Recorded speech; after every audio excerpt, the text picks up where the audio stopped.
Hello दोस्तों, मैं अखिलेश स्वागत करता हूं आपके अपने ऑनलाइन प्लेटफॉर्म टीचिंग लवर्स में। आज हम पढ़ने वाले हैं जनरल नेचर ऑफ एल्केन्स या जनरल प्रॉपर्टीज ऑफ एल्केन्स, या हम इसी को कहते हैं जनरल कैरेक्टरिस्टिक्स ऑफ एल्केन। ठीक है, तो चलो शुरू करते हैं बिना टाइम वेस्ट किए। तो सबसे पहले हम पढ़ते हैं फिजिकल नेचर के बारे में पढ़ते हैं। इसमें हम जनरल नेचर में दो पढ़ेंगे, फिजिकल नेचर और केमिकल नेचर। तो पढ़ते हैं फिजिकल नेचर के बारे में। फिजिकल नेचर में सबसे पहले उसकी अवस्था के बारे में या स्टेट के बारे में पढ़ते हैं। तो पहला पॉइंट है all are colourless and possess no characteristics odour. यानी क्या होते हैं? कलरलेस होते हैं और अडरलेस भी होते हैं, यानी रंगहीन और गंधहीन होते हैं। क्या होते हैं? रंगहीन और गंधहीन होते हैं। दूसरा point, lower alkanes C1 to C4 are gases. जो लोअर एल्केन होते हैं हमारे, वो क्या होते हैं? गैस होते हैं। और middle one C5 to C17 are liquids. और जो बीच के होते हैं वो क्या होते हैं? वो लिक्विड होते हैं। And higher alkanes are solids. And higher alkanes are solids. जो हायर एल्केन्स होते हैं वो हमारे क्या होते हैं? सॉलिड होते हैं। यानी एल्केन्स की बात करें तो एल्केन्स हमारे तीनों स्टेट में पाए जाते हैं, ठोस में भी, द्रव में भी, गैस में भी। तो जो लोअर एल्केन होते हैं वो गैस होते हैं, जो मिडिल एल्केन होते हैं वो लिक्विड होते हैं, और जो हायर एल्केन होते हैं वो कैसे होते हैं? वो सॉलिड होते हैं। समझ में आया? नेक्स्ट पॉइंट देखो, the boiling point of alkanes increase with in molecular mass due to increase in van der Waals force with increase in molar मास।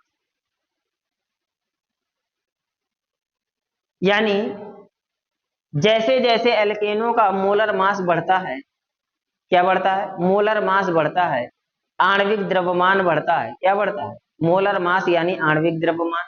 जैसे जैसे आणविक द्रव्यमान बढ़ता है वैसे वैसे वान डेर वाल्स फोर्स बढ़ता है। यानी हम कह सकते हैं कि एल्केन्स का आणविक मास या आणविक द्रव्यमान बढ़ने के साथ साथ वान डेर वाल्स बल बढ़ता है, और जब वान डेर वाल बल बढ़ता है तो उसका बॉइलिंग पॉइंट भी बढ़ता है। यानी एल्केनों का जो आणविक द्रव्यमान है वो बढ़ने के साथ साथ वान डेर वाल फोर्स बढ़ता है, और वान डेर वाल फोर्स के बढ़ने के साथ साथ क्या बढ़ेगा? बॉइलिंग पॉइंट भी बढ़ेगा। भाई जो ज्यादा तेजी से क्या होगा? ज्यादा तेजी से पकड़े होगा, आकर्षण बल ज्यादा लग रहा होगा, फोर्स ज्यादा लग रहा होगा मॉलिक्यूल्स के बीच में, तो उनको छुटाने के लिए ज्यादा ऊर्जा की आवश्यकता होगी, ज्यादा ऊष्मा देनी पड़ेगी।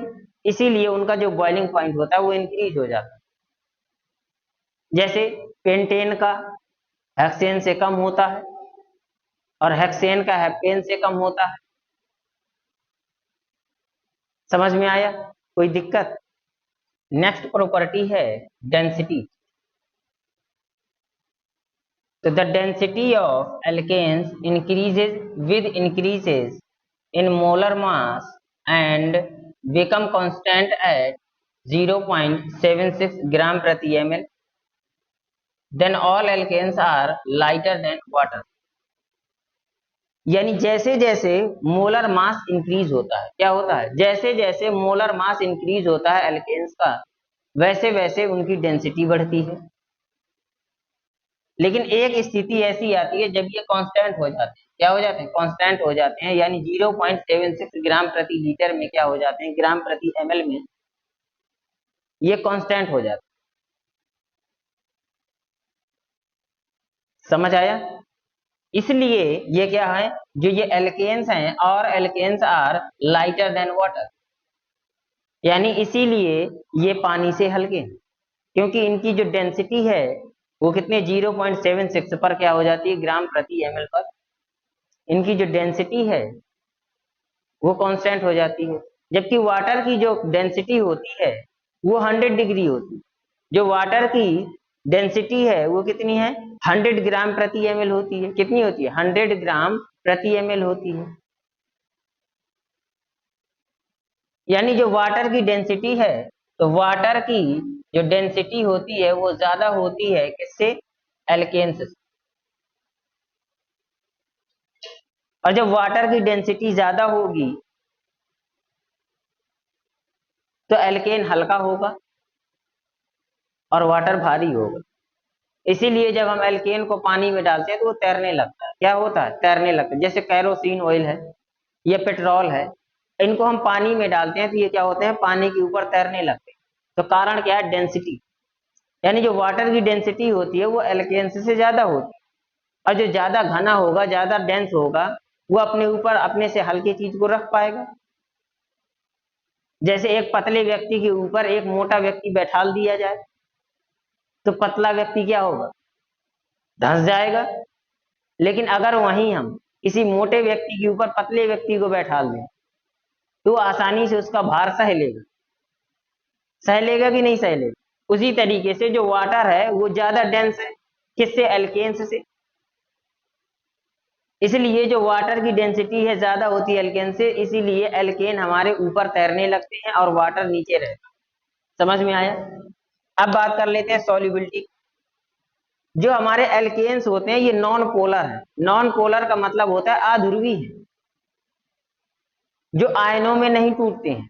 एल्केन्स हमारे आयनों में नहीं टूटते हैं, इसलिए ये नॉन पोलर है, अध्रुवी है। या हम कह सकते हैं कि अध्रुवी विलायक में ही घुलते हैं। ध्रुवी विलायक में विलय होते हैं, और जबकि अध्रुवी विलायक में विलय होते हैं। तो एल्केन हमारे पानी में, पानी क्या है? एक ध्रुवी विलायक। क्या है? पानी एक ध्रुवी विलायक है, पोलर सॉल्वेंट है। इसीलिए जो तुम्हारे एल्केन्स है वो पानी में, वाटर में डिसॉल्व नहीं होते हैं। जबकि जैसे कार्बन टेट्राक्लोराइड, बेंजीन है, इस तरह के जो नॉन पोलर सॉल्वेंट हैं उनमें डिसॉल्व हो जाता है। क्या हो जाता है? उनमें डिसॉल्व हो जाता है।